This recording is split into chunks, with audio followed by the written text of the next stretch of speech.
First అయితే మనం రాత్రి మిగిలిన అన్నాన్ని వేద్దాం.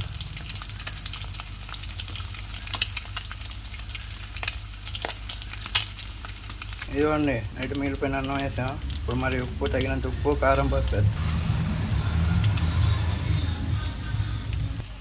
ఇదిగోండి, కావాల్సినంత ఉప్పు, కారం, పసుపు వేసుకున్నాం.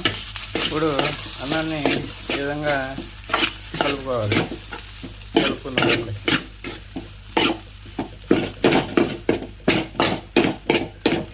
ఇప్పుడు అన్నం గుడ్డు మొత్తానికి పట్టే విధంగా కలుపుకున్నాం.